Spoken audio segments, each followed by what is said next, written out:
More charred bodies have been found in the burned-out shell of the Marriott Hotel in Pakistan's capital. The death toll from Saturday's suicide truck bomb in Islamabad now standing at 53.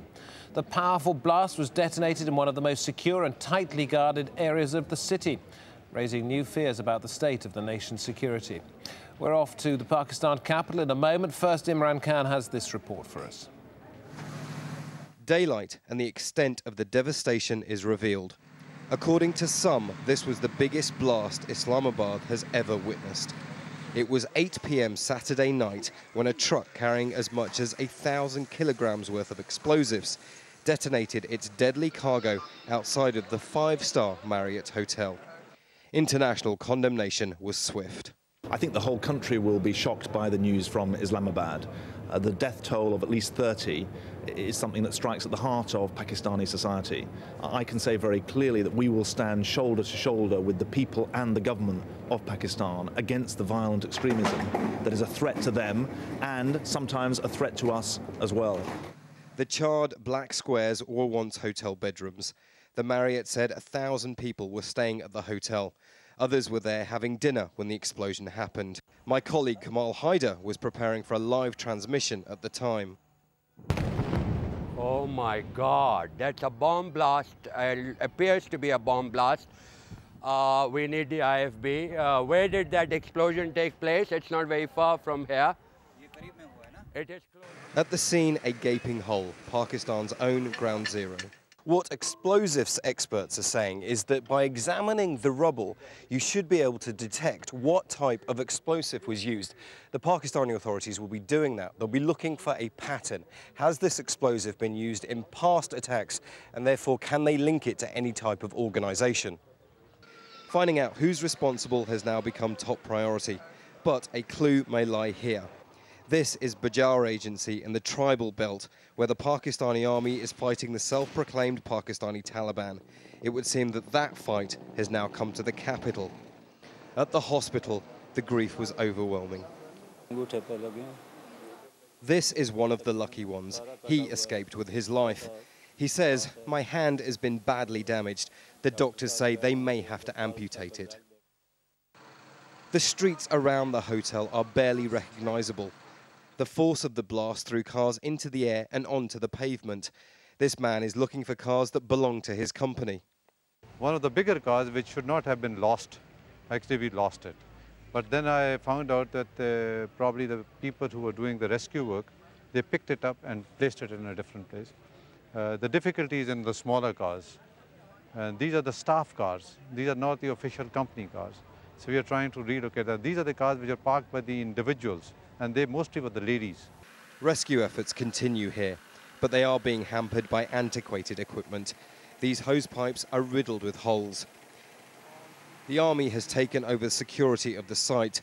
An initial report will be delivered to the Interior Ministry on Sunday, and the Pakistani government has offered a $1.6 million reward for any information that may lead to those behind the attack. For now, Pakistan wants an answer. Why and how could this happen? Imran Khan, Al Jazeera, Islamabad. And Imran joins us live from Islamabad now. Within the last few minutes, we've heard once again from the Interior Ministry. What news there?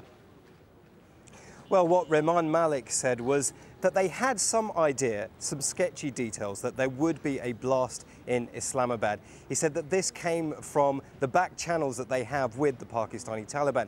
However, he said that they didn't know about this blast. He said that the target was definitely the Marriott Hotel, and that's where we're getting the idea that this may have been a different organization from the Pakistani Taliban. It may be Al-Qaeda, as the US and Pakistani authorities are now beginning to say. He also went on to say that this was a six-wheeler dumper truck. Now, that's a huge-sized truck, which gives you some indication of the size. He also said that the route that the truck took meant that it was almost impossible to check it. Now, moving on, he talked about the type of explosive that was used, RDX and TNT. high-quality explosives are the words he used. He also said inside, mixed in, there were mortar shells and a fire accelerant, which explains the fire that's been raging in the Marriott since. Now, the temperature inside, he went on to say, is up to 400 degrees Celsius. Now, that's some 8 or 9 hours after the event. Imran, did he give any explanation as to why they couldn't track this vehicle coming in? Because presumably it had to go through security checkpoints. Well, he said that the trucks aren't allowed into the capital during the hours of daylight. So this truck came in under nightfall, and the route that it took managed to avoid a number of checkpoints. So that's why the truck wasn't able to be tracked. Well, that points to a gaping hole in Pakistan's security. Well, that's the next big question that many in Pakistan will be asking is how does a truck, a six-wheeler dumper truck, wander the streets of Islamabad without anybody batting an eyelid? That's the big question, David.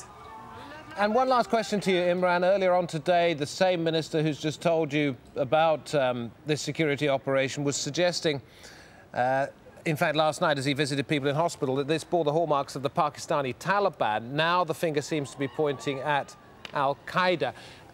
Are those two things mutually exclusive? Does it have to be one or the other? Or is it possible that there's some kind of collusion?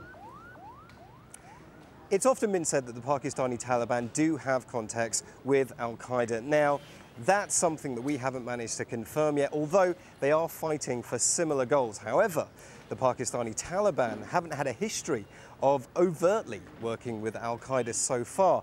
All of this is in the white heat of news coming into us at the moment. So until we find out more details, until we speak to the Pakistani Taliban and they tell us their side of the story, we won't really be able to balance it out.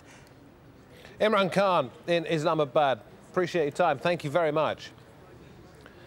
The most prominent armed group in Nigeria has declared a ceasefire a week after calling for an all-out oil war. The movement for the emancipation of the Niger Delta, that's MEND, had been stepping up its attacks on oil facilities, particularly Royal Dutch Shell.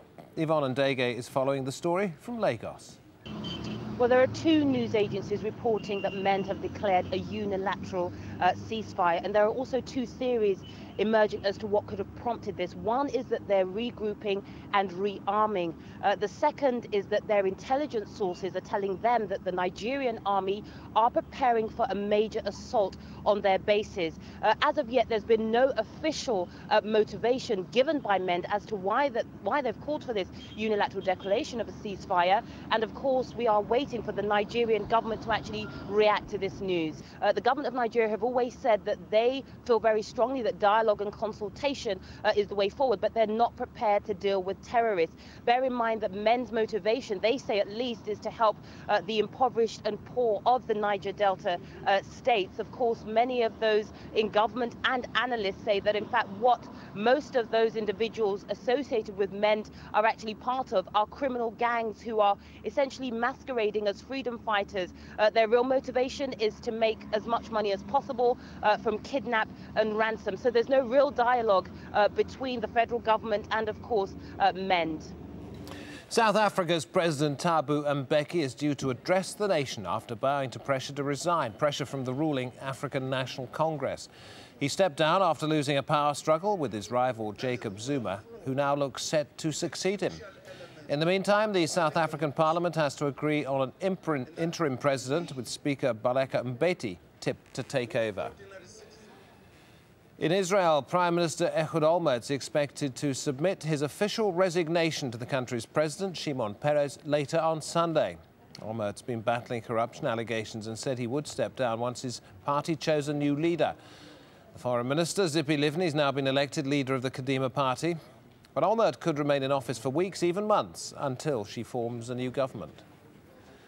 China's milk scandal spreading. A 3-year-old girl in Hong Kong has become the first child outside the Chinese mainland to fall ill after drinking milk which had been laced with the industrial chemical melamine. Farmers across China are now being forced to pour their milk down the drain as public confidence plummets. 4 babies have died and more than 6,000 children have been taken ill after drinking the contaminated milk. A fire at a nightclub in China has killed at least 43 and injured dozens. Authorities believe the blaze in the southern city of Shenzhen was caused by indoor fireworks. A stampede followed as hundreds of people tried to escape. Elsewhere in China, at least 50 people have been killed and dozens are missing after two separate mining accidents. 31 miners died after a gas explosion near Denfeng city in Henan province.